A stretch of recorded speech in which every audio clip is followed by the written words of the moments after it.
Hello, and welcome to another iDaph Events podcast. Today, I have with me Daphne Kirkwood, owner and race director of iDaph Events. I'm Amy Silvers, administrative coordinator, and we're excited to see you for another podcast today.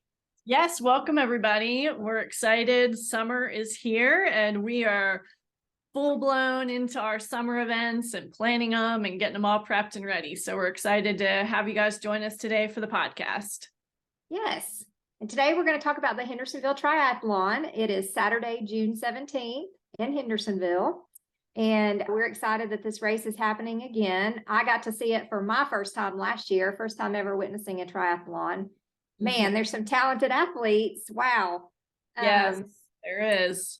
So how did this race start, Daphne? Yeah, it actually started during COVID, believe it or not. We were trying to find ways to keep the community safe and engaged and active during that horrendous time in our world. And so in 2020, during COVID, this event was created in partnership with the YMCA and City of Hendersonville.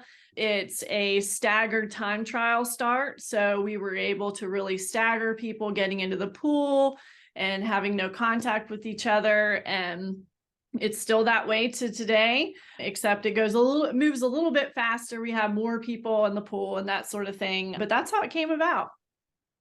Great, awesome. And we have something new this year for the triathlons. Yes. We have the Tri-Local Duo Challenge and Community. Tell us about that for people who haven't heard about that yet. Yeah, triathlon is a lot of times an individual sport, and a lot of people train on their own, spend time training swimming and biking and running. And when you get bit by the triathlon bug, it's nice to have a group and a community to really do those things with, because triathlon's such a cool niche and the community was really designed for that. And both of our triathlons that we have, the Hendersonville Triathlon and the Asheville Triathlon, are really such great events for people that are seasoned athletes that want to have a fast triathlon time, a sprint try, and be doing something in the community. They're also great training if they're training for an Ironman or a longer distance triathlon. So they are a great way to practice transitions and just being part of that whole vibe. And then they're amazing events for people who've never done a triathlon. So if you have been a swimmer in high school and maybe you have a bike, people take up triathlon because they all seem to fit together. Or maybe you're a running fanatic and you keep getting injured and you want to have training in the other sports. That's what happened to me. That's how I got into triathlons years ago. I just kept getting running injuries. And so I dabbled in the swimming and biking when I'd be injured with running. And then I just said, you know what? I give up running. I know I can't do you every day. I became a multi-sport athlete and I fell in love with it. And I think if people have not tried a triathlon, it's definitely worth experiencing. But the Tri-Local Duo Challenge is we're challenging our community of people to do the Hendersonville and Asheville Triathlon this year. And in doing that, we're supporting them in a community where they will have run clinics, bike clinics, transition clinics, swim clinics, all of these things centered around the training and development of both of those events. And they're free. You just have to sign up for both of the races. And then the icing on the cake is you get a really cool medal do you have one to show? Yeah, so a really cool sparkly medal that will just showcase forever your accomplishment of doing both the triathlons. So you'll get that after the Asheville Triathlon, but we're having a lot of fun with it. I think there's already 60 plus people that are in the Tri-Local Duo Challenge. And so we're really excited about it. It's been fun. Jay Hanvis with his coaching company, Jaybird Coaching, he has done a lot of work behind the scenes to do some of these training and clinics, and we'll continue to do those through the Asheville Triathlon. So if you're listening to this, you haven't signed up for Asheville Tri, you want to be part of community, or you want to get the bling. Either way, just sign up and we will see you with the Tri Local Duo Challenge. Yeah. Awesome. Yay. Okay. Yeah. So this first triathlon's in Hendersonville. Yep. Where are we starting and finishing? Yep. So we are starting and finishing in Hendersonville at Patton Park. I'm going to actually show my screen so that folks can see this. And just FYI, I remember last year and the year before that people that put in the Google directions to get to Patton Park for some reason were being sent to neighborhoods. I'm not quite sure why, but if you put in Beverly Hanks Center, that's where you're going to be parking anyway for the transition area. So that should take you to where you need to go.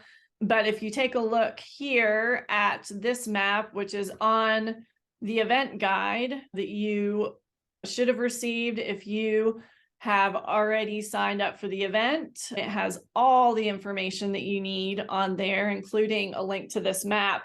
The pool is here at Patton Park. You will park here in this area over at the Beverly Hanks Business Center.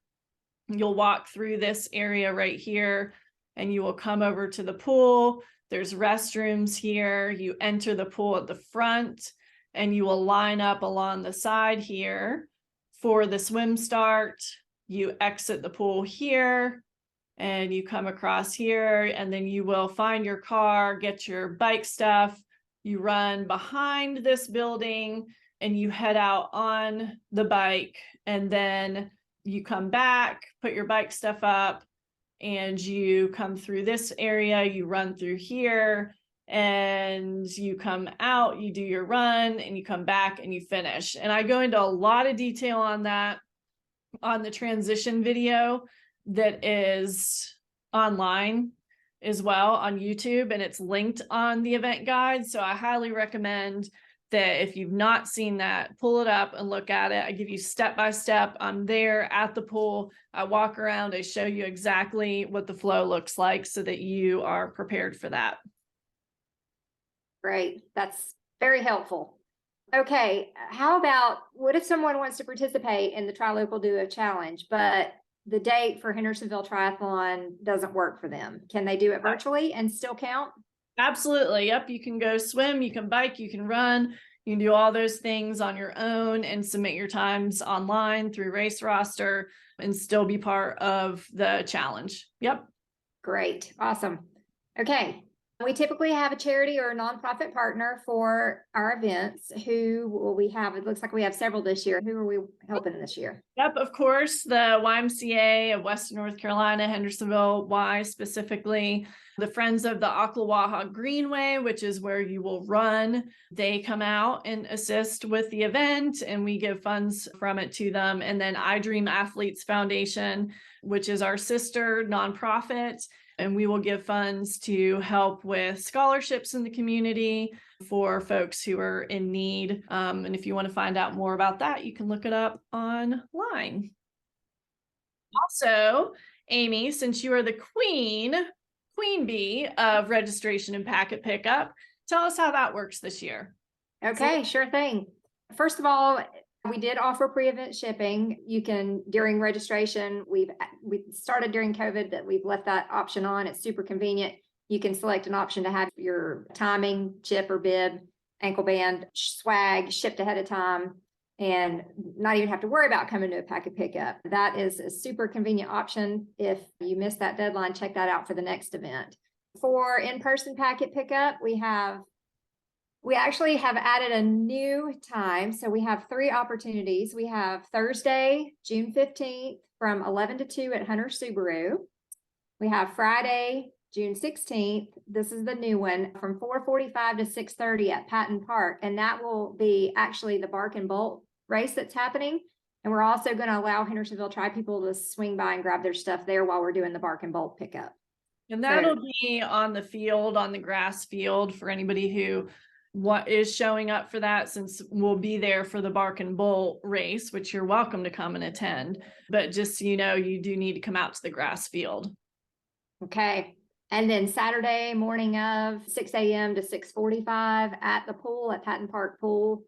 We really want to help you and help us make the most of your time and not be stressed on race morning. So we really recommend that you come to either the Thursday or the Friday packet pickup so that you show up, you're parked, you set up your transition area, and you're just ready to go. You don't have to worry about a line or stressing about picking up your things. If you can make it.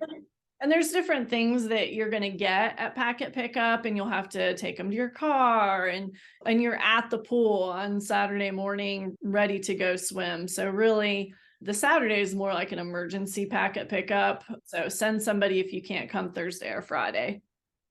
Yes. And then what about people that opted for the pre-event shipping? I know we usually have a goodie bag for our events. Can they still get that? Because I know we're not shipping goodie bags. Absolutely. Yes. You can swing by the finish line at the merch tent. That's where I'll be. You can look for me, and we'll have some extra goodie bags for those that had their things shipped. Okay. And then can people still register on race weekend? Yes. Registration will close at the start of the event, but do make sure you do that before you get there. If you're one of the last minute that morning people who registers, just make sure that you do that before you get there. Do it on your phone, your computer, whatever. We don't have paper registration forms. So come prepared with that registration done and taken care of so we can just grab your timing and get you on your way. Okay. And then we do have some new Try Local stuff, merchandise things for our participants to choose from. Do you have anything to show off with you? They're in my car because I just picked them up yesterday afternoon. I wish I would have thought to have grabbed them, but yes, we have Try Local tank tops and Try Local shirts. They turned out beautifully. They're gorgeous. You're really going to want one. So yeah, definitely swing by the merch tent after the race. Check those out. We'll also have our Run Local and Run ABL shirts and hats and all that good stuff. Water bottles. So yeah, definitely swing by. Okay. Awesome. So bring some money, credit card, something. Yeah. Awesome. So let's see. We've got what else going on? We're ready for parking. Okay, parking. Yep. And parking is the transition zone. It's different than most triathlons, and it's good and it's awesome. You have everything you need at your car for transition. I talk about it a lot on the YouTube video, so definitely check that out. But I am going to show my screen. I'm going to talk about parking really quick here. Let's look at this again. Beverly Hanks Center. So you will come in Beverly Hanks Center, you'll drive in here, and there's several different parking lots. The only place we cannot park is in front of the Hendersonville Pediatrics office. They are open on race day, but all the other parking areas are able to be parked in. And I talk about in transition how to do that. If you have somebody spectating, they can park over here where it says no parking. Spectators can park over at Patton Park, but if you are in the race, you do not want to park over here because you are not on the race course. Your car is transition, and it has to be over here if you are in the race. We really don't want a lot of spectators hanging out at the cars with you since it is a sacred transition area. We also don't want them getting in the way during the event. If you do have spectators, they can park over here and they can stand on the sides over here and watch as the race is unfolding. But you really don't need your husband or your wife handing things to you when you are in the middle of the race at the transition area. You don't need to do that. Yeah, I think that is the main parking information. Okay, and drop off before and after the race? Yeah, so there's no drop off necessarily. People who, let's say somebody is just taking them to the race and they don't have a car, they would just want to find one of the grassy areas at the Beverly Hanks Center to put their bike up against a tree or something like that, which is fine. I've seen people do that before. All right, great. Okay. They could be like you and just bike there too. That's true. Just bring a backpack, but Yeah. totally works. All right. Okay. What about courses? What are the courses like? Okay. So I'm going to show my screen again. The Patton pool, which is here, it is a 50-meter pool. You will swim down the first lane and you will go under the ropes and you will come back down towards the deep section, under the ropes, go towards the shallow section, and you zigzag through that entire pool and come out this way. The bike course is on Ride with GPS. Whoops. There's also a cue sheet there as well that you can click on. The cues are on the left side of the screen over here, but we actually have a link for that on the event guide where you print it out so you can know every single turn. You can also download that on your Garmin device, or if you have a Garmin on your bike, and it will give you the cues and turn by turn information, which is really cool. So you can see here the elevation change is 1,000, a little over 1,000 feet change up and down. So it is a hilly course. Would highly suggest that you have a road bike or a hybrid bike for this one. A mountain bike, you can do it. It's just mountain bikes are notoriously heavy and it's just going to probably take you longer to get up those roads.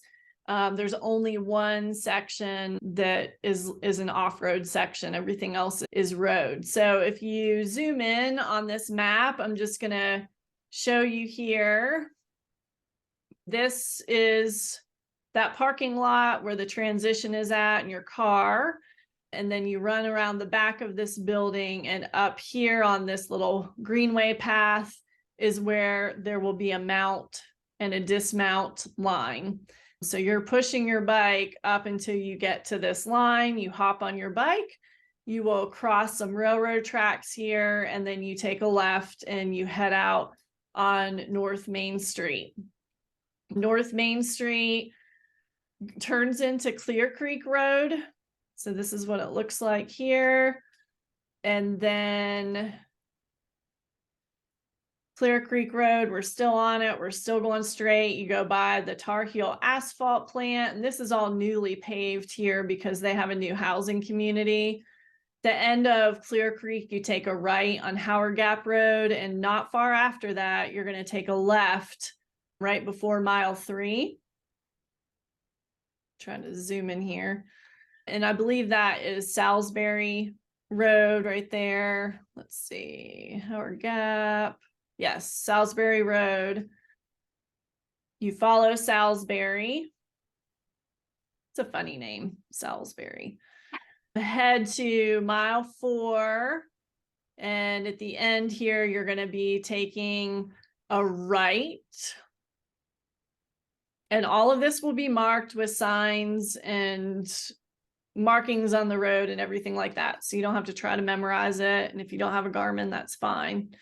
You take a right here on Brookside, and then you take a quick right on Step Road. So Step Road is about 4.5 miles in. And this section right here on the screen for about half a mile, maybe not even that far, 1/4 mile, is a dirt road section with some rocks on it. I ride it on my road bike just fine. But if you have a time trial bike or a TT bike, you might want to put a little thicker tire on it than the small, skinny, super fast tires, just because of that section. Keep that in mind. Also, always take your own repair stuff with you. We will have somebody out there monitoring, but who knows if they're helping someone, who knows how long it'll take for them to get to you. So I would definitely have your own tube for any bike events that you ever do. And then you will head back onto North Clear Creek Road, and you will take a turn off of there onto McMinn. So you're not on North Clear Creek very long. You go McMinn, which McMinn does have a stinker hill on it, Amy.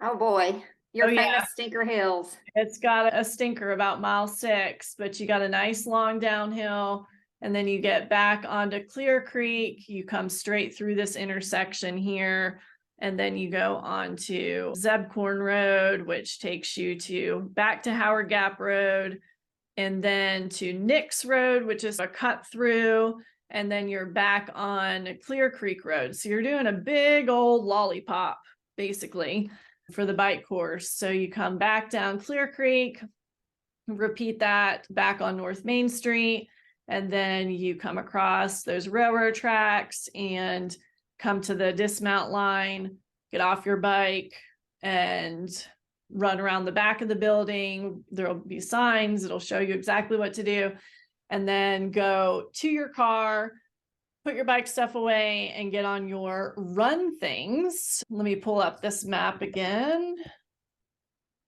and I'll show you the run course.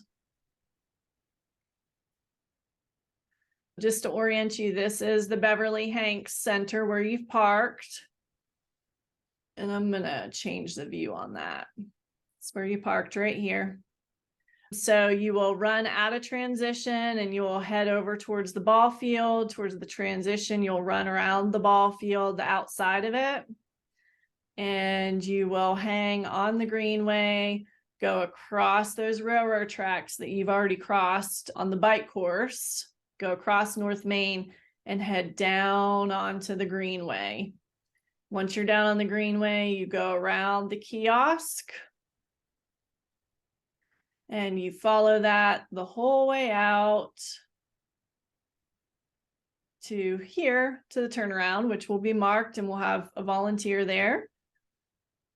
And then you will repeat all of that on the beautiful greenway. There is a water station here too for you. There's not a water station on the bike course, so take your own drink on your bike. Then you come back on this side of the kiosk. You come up a really short stinker hill that's obnoxious. I'm just gonna tell you it is. Yeah, that one is for you sure. just power up it and then cross North Main, come back onto the greenway, and then you will take a right and you're gonna head all the way around this grass field, and then you will run through the grass field to the finish line, which is about here, and that's where the vendors will be and everything like that. The run course is relatively flat, except for this one downhill section right here, which you come back up at the end. Other than that, it's flat. You can see here on the elevation chart, it's 86 feet. It could be a PR for you for a 5K. It is fast, and it's beautiful down there. Yeah. Just glad that Stinker Hill is towards the end of the race. Exactly. All right. How about the cars and traffic? Are the courses closed or open to cars and traffic? The courses are not closed to traffic, so definitely stay on the right side of the road. If you come upon another cyclist, call out that you're going to be passing them on the left, pass them, and then get back onto the right side of the road. You're going to be flowing with vehicular traffic. In this day and age, I highly recommend that you have something that's bright on, a bright helmet, bright socks, bright clothes, a blinky light on the back of your bike. A lot of people are running a front light too, even during the day. You are on public roads, open to traffic. We don't expect a ton of traffic at 7, 8 o'clock in the morning on that Saturday, but just keep that in mind. And that's one of the reasons too that we do have an age restriction on this race, because it is open to cars. So if you are doing this and you have a kid or a teenager who's doing it, we do ask that you stay with them throughout the entirety of the event. That means on a bike with them, not driving next to them in the car. It'll be very difficult for you to find them and stay with them on the bike course, and dangerous. So spectators, we ask that you please don't go out in your cars trying to find cyclists and cheer them on during the event because of how the bike course is set up. If you want to spectate, and I know we'll probably talk about that, but spectator should stick more to the run course for sure. Okay. How about water stations? Do we have water stations on the bike or the run, or both? Just on the run course. Yep. On the run. Okay. And restrooms? You mentioned it briefly, I think, when we first got on, but how about restrooms? The restrooms are at the pool. So that's the only location for the restrooms, and they all will be sufficient for the number of people at this race. Okay. And here we go, spectators. Where's the best places that you recommend for cheering? Yeah, I think at the pool outside, there's a picnic shelter. A lot of people stand up on the picnic tables so that they can look into the pool and watch that happening. And that's a great place to cheer people on when they get done swimming and they're heading over to transition. The bike's really difficult to see, like I mentioned. And then once they come back to transition to the car, you can watch them run out on the run. And then, of course, just being at the finish line, to see them come in around that field. We had quite a few spectators who were cheering people on, just getting ready to do that loop around the field last year. So those are all great spots. So if you're spectating, just park, I would say, at the pool and just mill around and walk around that area. Perfect. All right.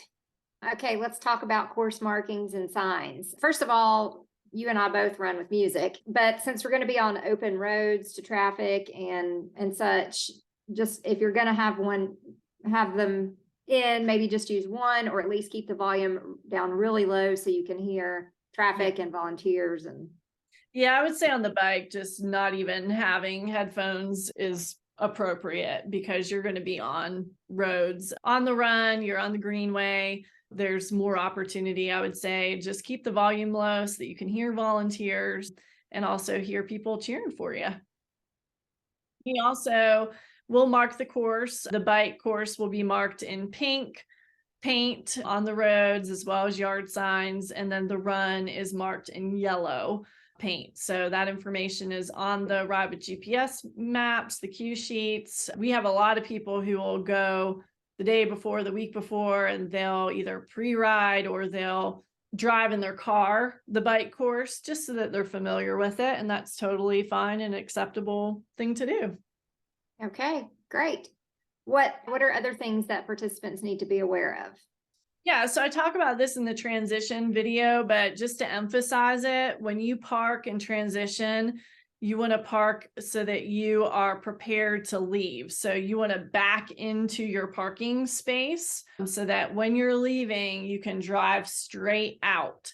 And that's because there's people that are going to be still in the race, possibly as you are finished. And if you're going to try to leave while the race is happening, in order for everybody to be safe, we need you to be pulling out forward and not trying to be in reverse when the event's still happening. Got it. Okay. People have really liked the new transition area over the past few years. Instead of bike racks, people transition from swim to bike at their cars. So you did that during COVID to keep everybody separate and spaced out. And you've been encouraging people to stay close to their vehicle when they transition and still give other participants room and distance. And of course, it's convenient too, because you have your snacks there in your car. And if if it's hot, you can sit there and turn the air conditioning on while you're changing clothes. Exactly. Yeah. If you forgot that piece of gum or your sunglasses, you can just reach in your car and grab that. If you have more questions about transition and how that works, check out the YouTube video. Great. Okay. So they're all parked. They've got their transition area set up. What's next? They're going to walk to the pool and it's a time trial start. And so we will put out a swim list the Friday evening before the race or Friday afternoon. And it will have the wave that you've been assigned to based on the swim capacity or your swim ability that you have entered into race roster when you registered. And I went ahead and I showed you that already as far as the pattern that you follow throughout the pool. But really just standing in the lineup, you're going to see really quickly how it works. And Amy, I've seen everything from people breaststroking, dog paddling, walking, dancing, backstroke, you name it, we've seen it. So you don't have to be an awesome swimmer for an event like this, which really helps take a little bit of the pressure off of people who aren't great swimmers, because you can go to the end of the lane and let's say you need to just catch your breath, just stand to the side at the edge of the lane and let people just go around you and pass you. You know, there is No shame in that. When I first started doing triathlons, my fight or flight would often get revved up and I'd be like, oh, and I knew how to swim. Just take your time, relax. You're in a safe pool, there's lifeguards there. And so just try to relax as much as possible. It's a great environment and you'll do great. So That's one good thing about your triathlon, our triathlons, is that the pressure for all the professional swim strokes is not there. You just do it however you can do it. yeah. And I think that is conducive for a lot of beginners, to get a lot of beginners to come in and try it for the first time. And And on then the flip of that, sometimes we have former pros or elite triathletes or people who are super competitive and been doing triathlons a long time, and they'll swim down, they'll do a flip turn underneath the lane and just motor through the pool. So we have both. We have yeah, everything you could imagine. So you will fit right in wherever you're at. that's great. That's amazing. Okay.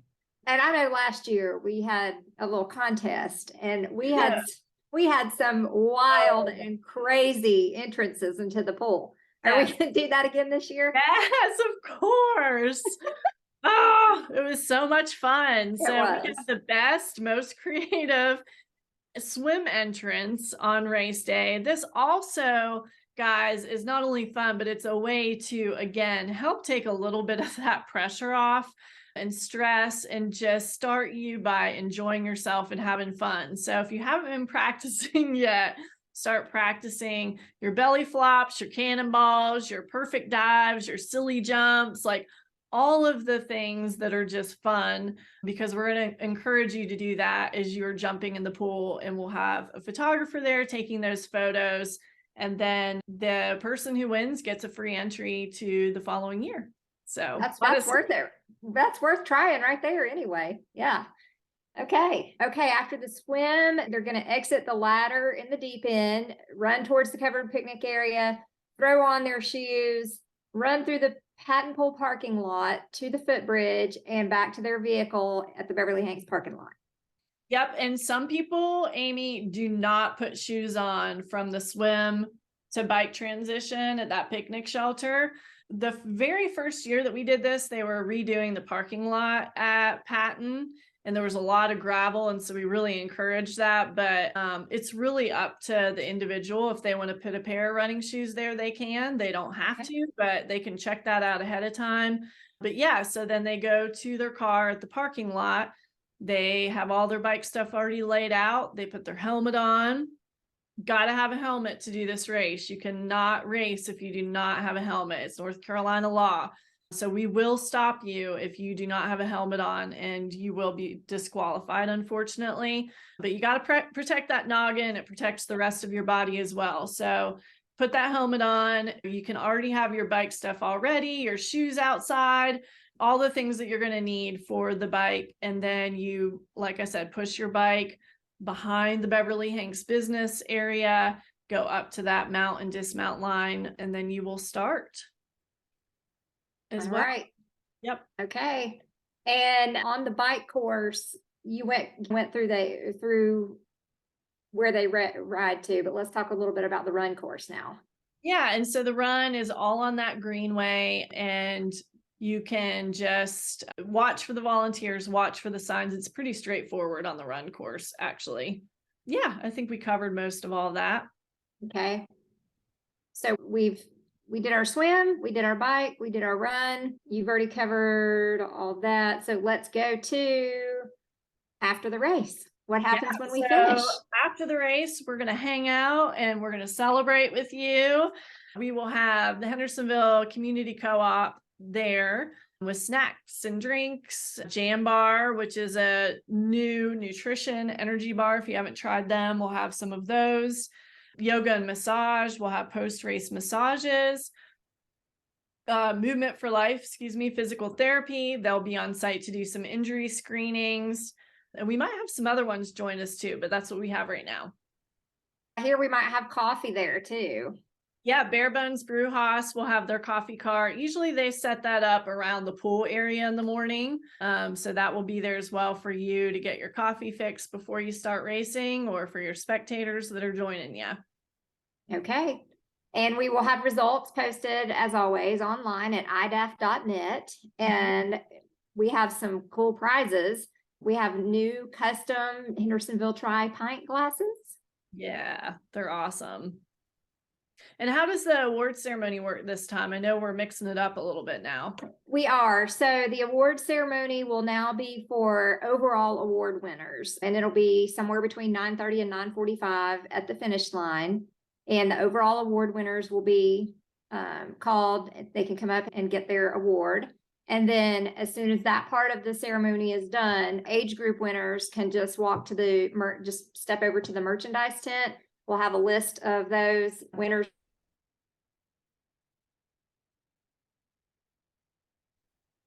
And then, of course, if you can't stay, if you need to cross the finish line and jet, because I know some people do, you can always pick it up. We'll have them available at Fleet Feet Asheville Tuesday after 3 o'clock, beginning after 3 o'clock, or there'll be an option in the race store. The race store will be open and you can select an option for shipping there and have it shipped to you.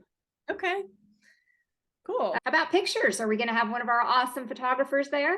Yes, Allison will be there taking some photos. You can also have your spectator and friends take pictures of you as well. We don't guarantee that we're going to get everybody's pictures. We try our best, but we don't usually get them all. So if you definitely want a picture of yourself, have somebody there to take that, and then tag at iDaph events on Instagram or hashtag HVL Triathlon or Hendersonville Triathlon in your picture, and we do a lot of resharing of those on race weekend. Great. Any other advice you want to give? Yeah, I think just look at the event guide. It will help prepare you for the event. Do your homework ahead of time, and then just relax and enjoy the process and enjoy the swim, enjoy the bike, and enjoy the run. That would be my biggest advice. It will happen in a blink of an eye, and just try to relax and enjoy it. And I love how much the city of Hendersonville and the businesses are pumped about this race. What other sponsors have we not yet mentioned that we need to thank? Yeah, Asheville School, which I'm sure John and his family, they are all into triathlons, will be there. And so I want to thank them. Fleet Feet Asheville will also give us some prizes to give to the overall winners. So thanks to Fleet Feet. And if you need any nutrition stuff, gels, electrolyte powder, new running shoes, a handheld running drink device, something like that, stop by Fleet Feet Asheville in Biltmore Park. They can help you with that. We mentioned Jaybird as well, Jaybird Multisport Coaching, but if you are really getting the itch and the bug for triathlon, he's your guy. He's so patient and kind, and he loves triathlon and multisport. He can help you with the whole triathlon training. He can just help you with swimming. He can help you with whatever you need, and he will be there at the race. But if you see him walking around, you have questions about where things are, something like that, he will help you as well. Yeah, I think that's all I can think of as far as partners go right now. Great. Okay. We definitely want to share our appreciation for them. We're very grateful for their partnership. Okay. Did we cover everything? What else have we got? Yeah, I think the only other thing is if you're doing Hendersonville Tri, consider doing the Asheville Triathlon. It's a month later on July 16th. It's a staple in Asheville. It's been going on for a long time. It's a lot of fun. And then you can earn that Tri-Local Duo medal as well. But we'll see you first at the Hendersonville Triathlon in June. Awesome. All right. Great. Thanks for joining everybody. us. Yeah, thanks for joining us today on the podcast. We look forward to seeing everybody at the Hendersonville Triathlon on Saturday, June 17th. All right. Thanks. Thank you.